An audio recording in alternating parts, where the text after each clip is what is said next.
طرح کے افراد ہیں، نہ کسی مسلک کی قید ہے، نہ کسی مذہب کی قید ہے. ان 3 کروڑ لوگوں کو کس چیز نے ایک گلدستے کی شکل میں پرو دیا ہے؟ یہ 3 کروڑ افراد کہ جہاں نہ کوئی پولیس ہے، نہ جہاں کوئی انتظامیہ ہے، لیکن ہر ایک کی یہ تمنا ہے کہ ہم سے کسی کو اذیت نہ ہو، ہم سے کسی کو تکلیف نہ ہو. ہم ہر کچھ جو بھی کچھ ہمارے پاس ہے ہم سب کچھ نچھاور کرتے ہیں، ہم سب کچھ قربان کرتے ہیں. یہ جذبہ کہاں سے آیا؟ یہ جذبہ حسین کی اس ولایت کی وجہ سے آیا کہ جو ان کے دلوں میں پائی جاتی ہے. اس کا مطلب یہ ہے کہ جب انسان امام سے اپنے آپ کو وابستہ کر لیتا ہے تو پھر برائیاں ختم ہونے لگتی ہیں، اچھائیاں اجاگر ہونے لگتی ہیں. دور بلی جبر محمد و آل محمد کا.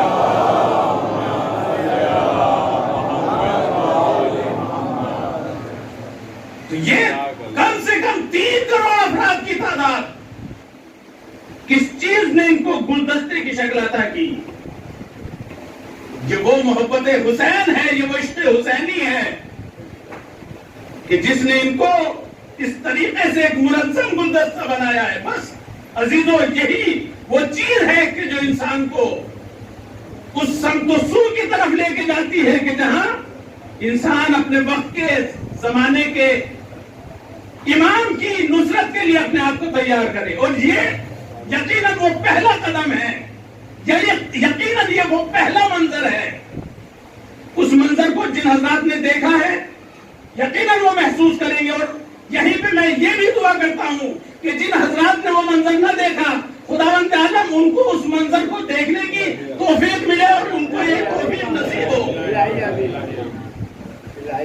کہ یہ اگر ہم محسوس کریں تو یہ وقت ظہور کی ایک کیفیت کا نام ہے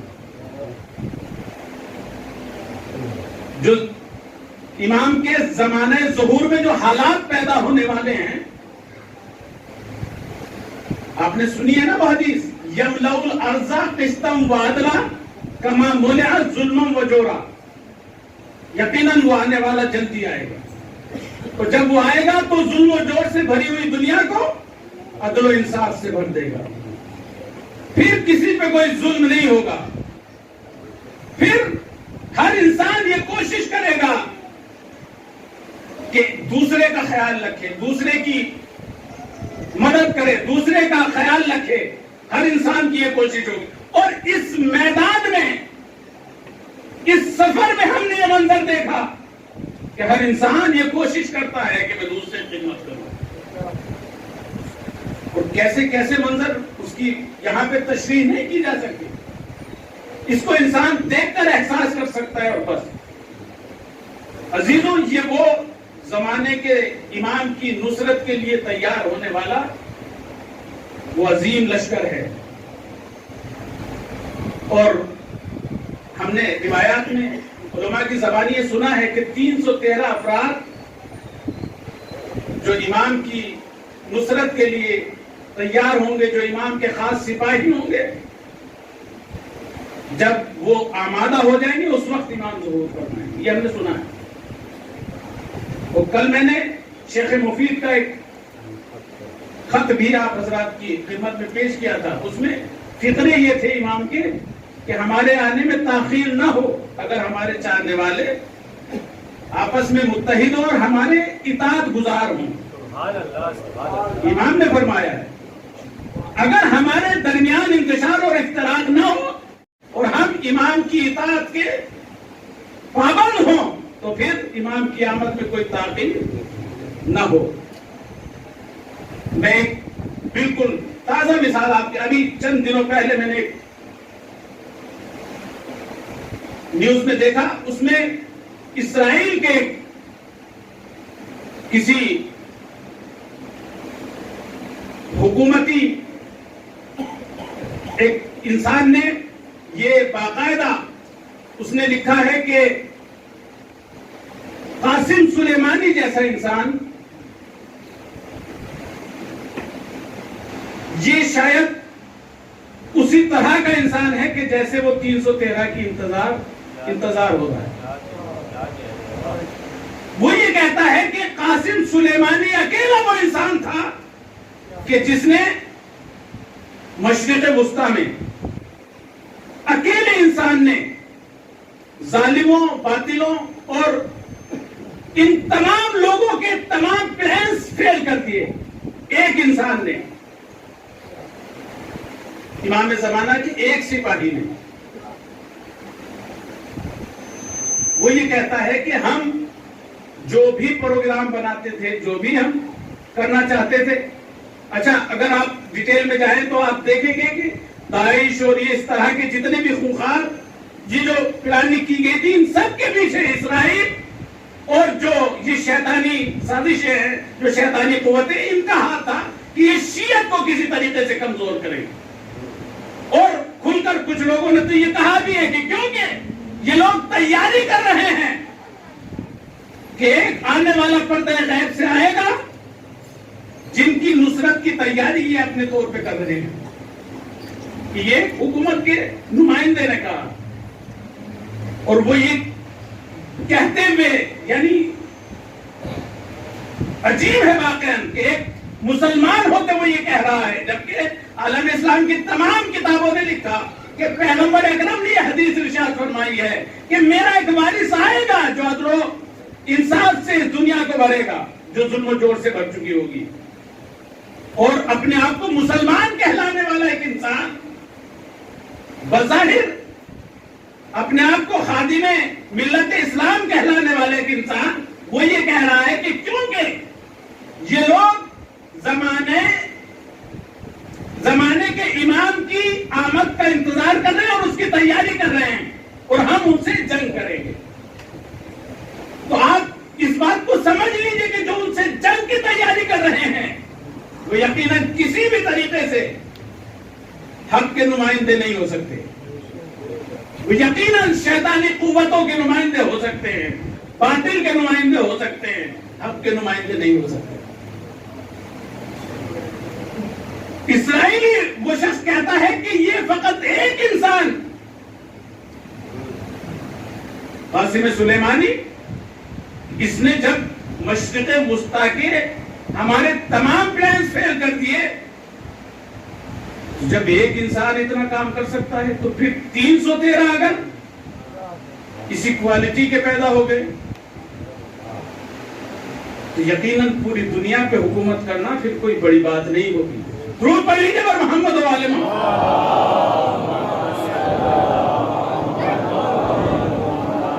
مثالیں بھی ہمارے سامنے. میں کل عرض کر رہا تھا کہ میں 4-5 سال پہلے جب مجھے یہ توفیق ملی کہ میں زیارت سید الشہداء کے لیے اربعین کے موقع پہ وہاں جاؤں، تو واپسی میں نے قم المقدسہ بی بی معصومہ قم کے روزے پہ دیکھا کہ چند شہداء کے تابوت وہاں پہ لائے گئے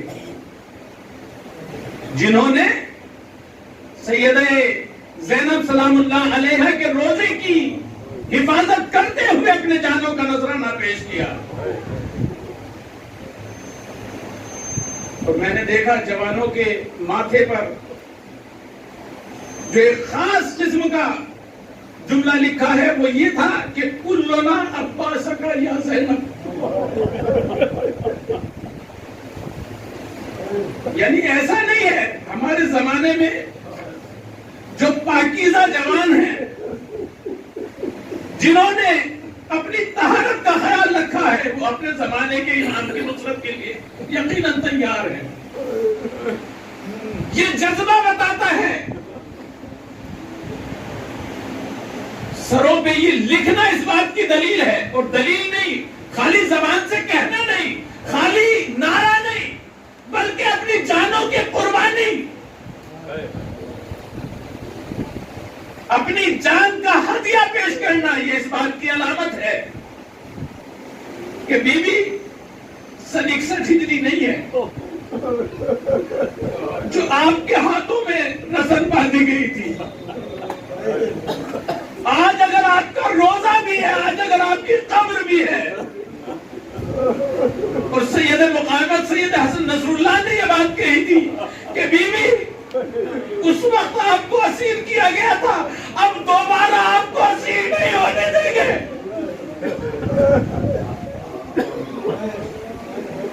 بس عزیزو، جوانوں، نصرت ایمان کے لیے تیاری کرنا یہ فرض ادا کا مقصد ہے۔ بس اگر آپ نے اپنے آپ کو نصرت ایمان کے لیے تیار کر لیا ہے تو نصرت ایمان کی تیاری میں انسانیت کی پاکیزگی ضروری ہے، اپنے زمانے کے امام کی معیت ضروری ہے، ان کی ہمراہی ضروری ہے، ہم ان کی کم سے کم اتنی معرفت رکھتے ہوں کہ ہمارے زمانے کا امام ہم سے کیا چاہتا ہے۔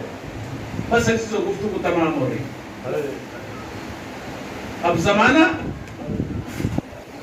جناب زینب کی قربانیوں کا زمانہ ہے، سید سجاد کی مصیبتوں کا زمانہ ہے، سید الساجدین امام زین العابدین جب امامت کی پہلی منزل آئی ہے، آپ کو معلوم ہے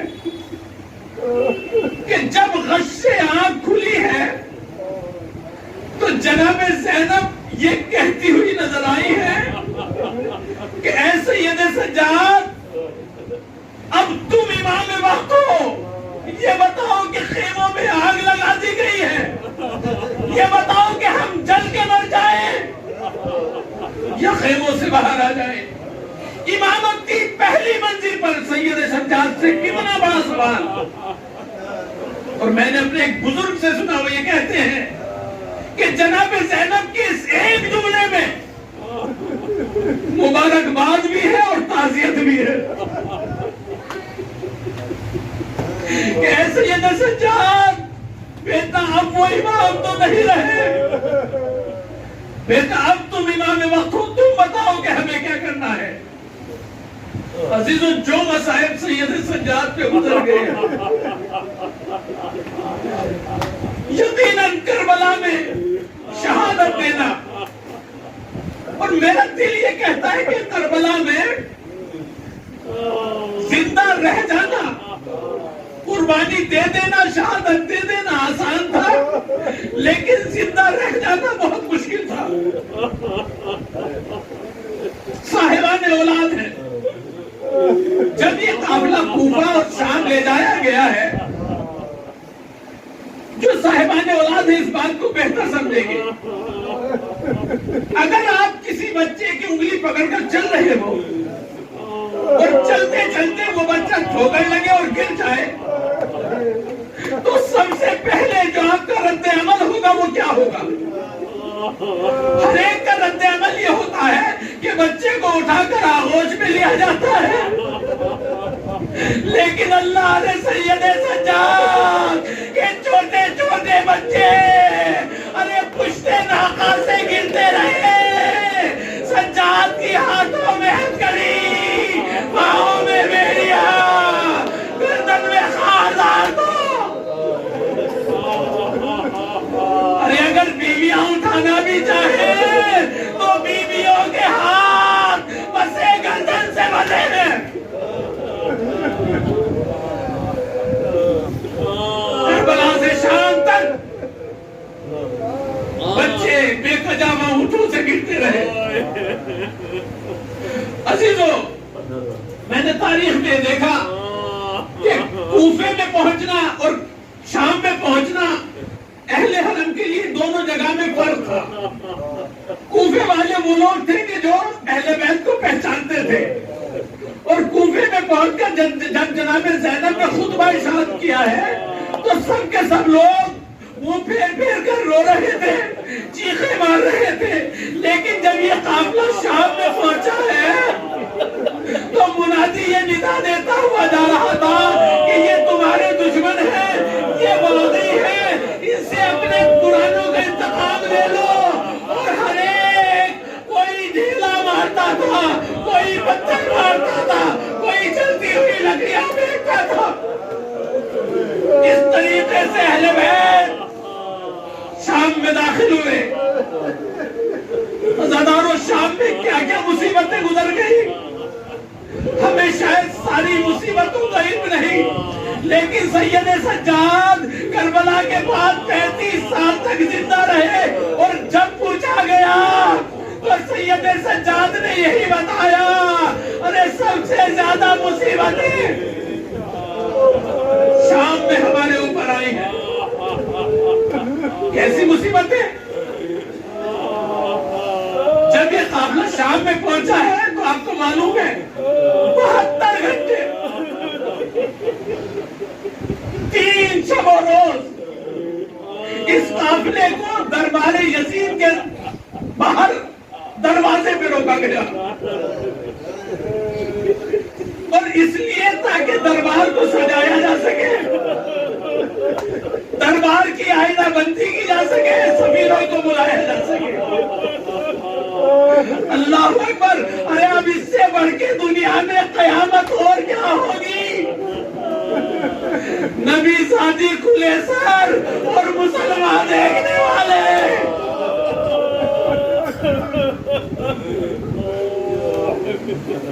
عزیزو، یزید کی زوجہ اس کے خادموں نے یہ بتایا کہ بی بی کچھ اسیر دربار میں آنے والے ہیں، ہم چاہتے ہیں کہ آپ بھی ہمارے ساتھ ان کو دیکھنے کے لیے چلو۔ یزید کی بیوی اس نے شاہانہ لباس پہنے اور اپنی کنیزوں کے ساتھ ایک ایسے مقام پہ اس کو بٹھایا گیا کہ جہاں سے قافلہ داخل ہونے والا۔ شاہانہ کرسی یزید کی بیوی کے لیے رکھی گئی، اور یزید کی بیوی شاہانہ کرسی پہ بیٹھی ہے، اور یہ اسیروں کا قافلہ دربار میں داخل ہونا شروع ہوا۔ اس نے دیکھا کہ آگے آگے نوکے نیزہ کے گسر ہے، جیسے ہی دیکھا ارے یہ کیسے اسیر ہیں، دیکھا تو ایک مرتبہ گھبرانے لگی، دیکھا کہ کچھ جوانوں کے سر ہیں، کچھ نوجوانوں کے سر ہیں، کچھ بچوں کے سر ہیں، دیکھتی جاتی ہے، گھبراتی جاتی ہے، ارے پوچھے تو کس سے پوچھے؟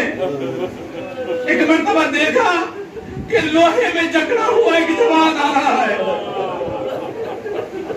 جوان قریب سے گزر گیا، لیکن یزید کی بیوی کو کچھ پوچھ نہ سکی۔ ایک مرتبہ دیکھا کہ ایک بیوی ہے جس کے ہاتھ پسے گردن سے باندھے گئے ہیں،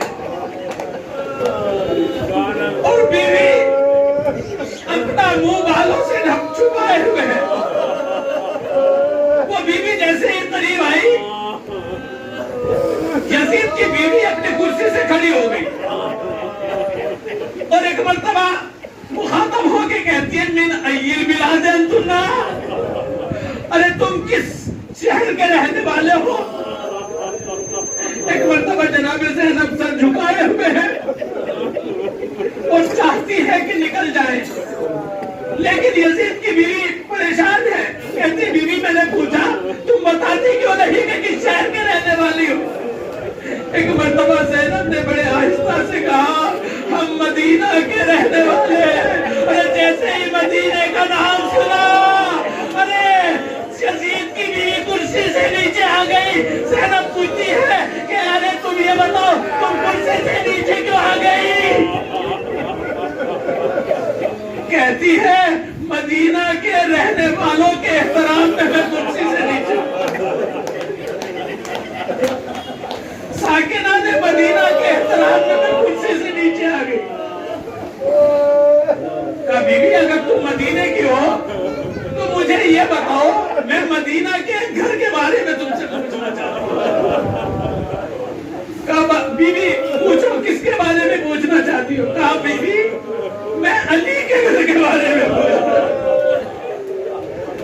میں اپنے آقا حسین کے بارے میں پوچھنا چاہتی ہوں، میں زینب کے بارے میں پوچھنا چاہتی ہوں۔ ارے زینب سمجھ کیے ہوئے ہیں۔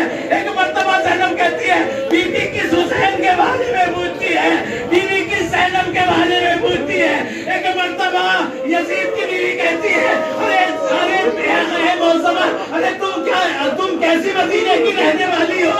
ارے مدینے میں ایک ہی حسین تو ہے، ایک ہی زینب تو ہے۔